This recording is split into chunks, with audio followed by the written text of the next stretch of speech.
Hi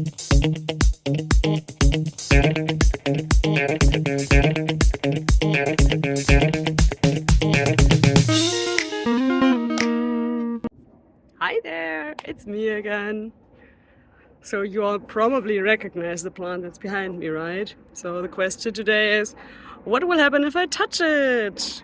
Although that one is too easy, right? So let's look at another question that might be a little bit more interesting.